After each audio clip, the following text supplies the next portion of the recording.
Hello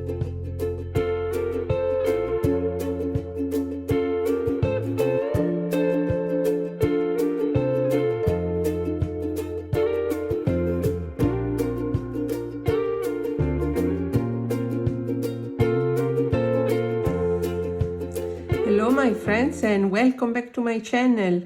For those who don't know me, I'm Elisabetta, an Italian watercolor artist, and I have a passion for art supplies and specifically watercolors and pigments.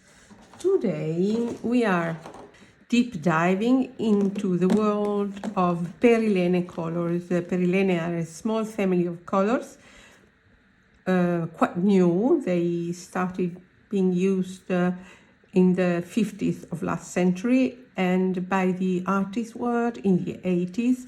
They're not as popular as other families like cadmiums or quinacridone because they are a small family. They are somehow duller, but they are light, fast, transparent, and many people ask me to explore this family. So here I am, and let's start. Let's get started.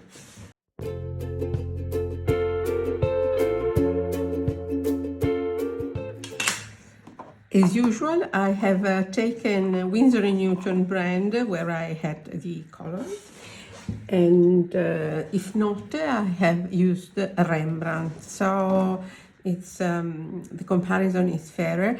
Then in the next episodes, I will deep dive into the single pigments. For instance, I will compare my different Perylene maroons. But let's get started immediately with swatching the different Perylene colors, so we know what we are talking about. The first one is Perylene Red by Rembrandt. It's PR 178.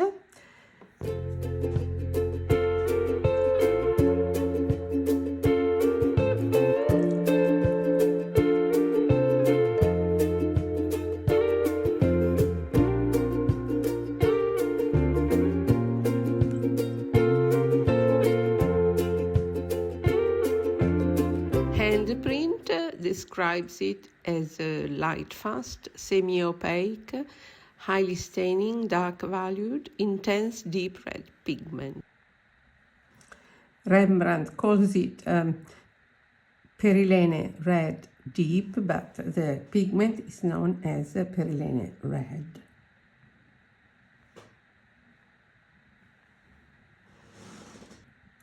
Like it.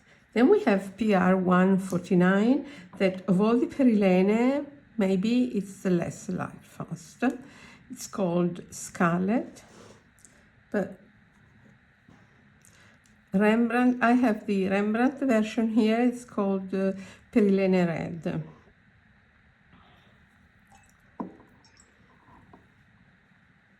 You see, it's a warmer red, whereas the PR 178, it's a cooler red.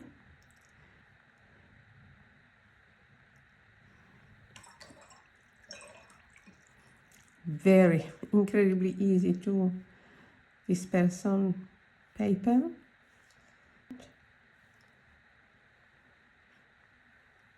I think that it's a color that could be used, for instance, in portrait. Is a lovely primary red. Then we come maybe to the most famous of these Perylene colors, and is PR 179, which is Perylene Maroon, and I have it in a pan.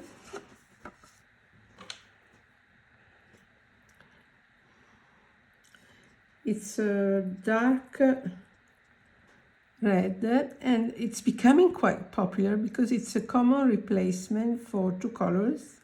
One is alizarin crimson, and the other one is quinacridone maroon that has been discontinued, and it's often possible replacement for quinacridone maroon.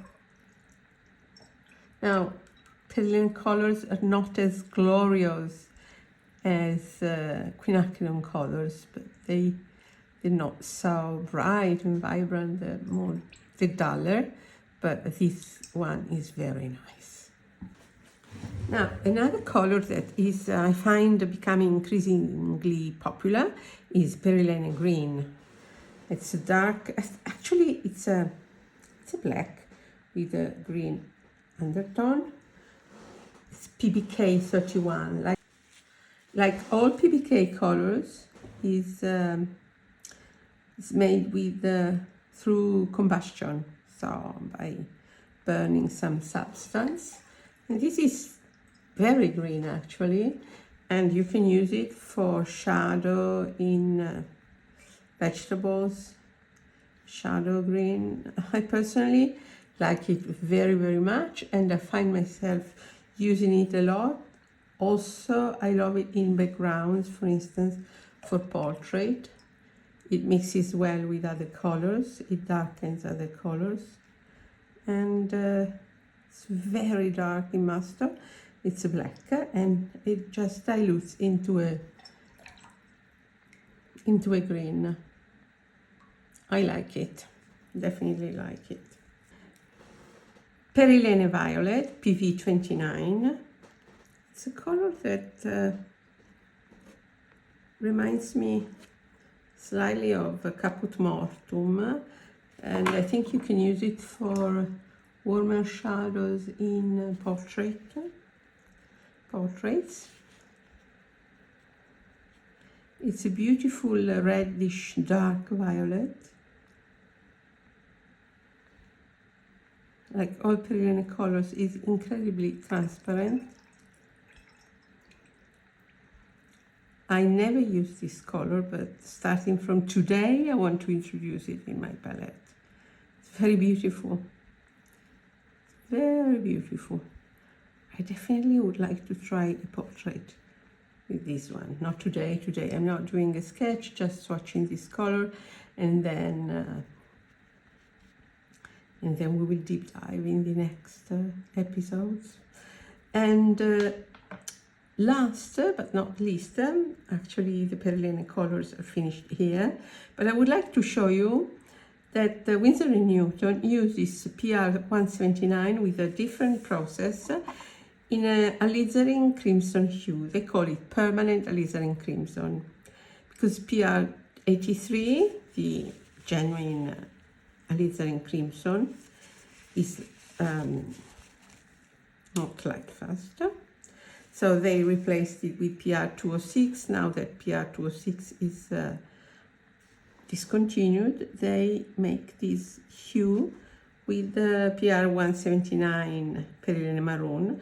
So here we have the pigment by Winsor & Newton processed as maroon. And here we have the same pigment processed as alizarin crimson, and it's the one that I have in my palette. It's very light, fast. Look how different it is. I find it very beautiful.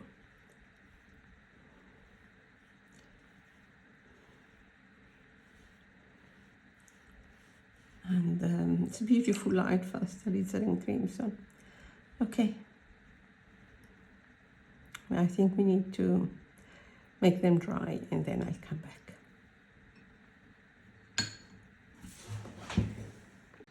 By the way, am I the only one that cannot live without chapstick and hand cream on my desk while I paint? So let me know, because I can't. Okay, now our colors are dry. And as I said before, it's a small family. You see it's mainly red and violets, with the exception of the Perylene green. And let me know what you think in the comments. Personally, I use a lot of the maroon. I use the hue, and I'm increasingly using the green. The reds are not much in my radar yet, but I want to use more this Perylene red, maybe as a possible replacement for cadmium colors. And violet, I don't use it, but I really want to try it for warm shadows. I think it's going to be very interesting. And in the next episode, when we deep dive, we will also try some sketches and some mixes, of course, with these colors. So it's going to be interesting. Let me know in the comments what you think about these colors, if you use them, which perylene you use. If this type of video is interesting for you, it's really very important for me that you do so. Also, if you give me a thumb up or you subscribe, that really helps me a lot to grow my channel. So please do it if you find my content interesting. For the moment, that's all. That was a short video, but it's the basics for future videos of comparison among perylene colors. Thank you very much for always following me. You are adorable. I adore you.